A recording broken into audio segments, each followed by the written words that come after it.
காட்டுறேன். இது மாதிரி 7-8 ஆறு வந்து இந்த தண்ணியை வந்து ஆற்றுல போய் கடலில் போகுது வேஸ்ட்டாக.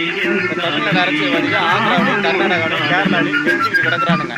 இவனுங்க என்ன பண்ணணும்னா இந்த தண்ணியை வந்து இங்கேருந்து ஒரு 8 கிலோமீட்டரு சுரங்கப்பாதை, அதாவது மெட்ரோ ரயிலுக்கு போட்ட மாதிரி போட்டால் ஒரு 8 கிலோமீட்டர் போட்டால் மாயார் ஆற்றுல போட்டு கலைச்சிடலாம். அந்த தண்ணி வந்து நேராக பார்த்தீங்கன்னா பவானி சாகர் அணையில் கலந்து சத்தியமங்கலம், ஈரோடு, திருப்பூர், கோவை மாவட்டம் 4 மாவட்டத்துக்கு தண்ணி பஞ்சமே இருக்காது. கேரளாவை, கர்நாடகாவை, ஆந்திராவை கஞ்சவனம். தமிழ்நாடு அரசியல்வாதிகள் மண்டையில் குத்தி ஏறுறது வர நம்ம நண்பர்களை வந்து இதை ஷேர் பண்ணுங்கள். ஷேர் பண்ணிட்டு தயவு செஞ்சு லைக் பண்ணுங்கள். இதை வந்து கண்டிப்பாக வந்து ஒரு மக்களும் நீங்கள் அதை புரிஞ்சுக்கிட்டு இதை வந்து தமிழ்நாட்டு மக்களும் தமிழ்நாட்டு அரசியல்வாதிகள் எப்படி ஏமாத்துறாங்கிறத மட்டும் பாருங்கள். எவ்வளவு தண்ணி 10 டிஎம்சி தண்ணிக்கு மேலே வேஸ்ட்டாக போய்கிட்டு இருக்குது கேரளாவுக்கு. ஆனால் கெஞ்சினான் கர்நாடகா, ஆந்திராவில் போய்ட்டு கர்நாடகா, ஆந்திரா, கேரளா கிட்ட போய்ட்டு கெஞ்சினான். ஆனால் அவனுங்க வந்து இந்த தண்ணி இவ்வளோ தண்ணி கேரளாவுக்கு வேஸ்ட்டாக போய் கலந்துக்கிட்டு இருக்கு.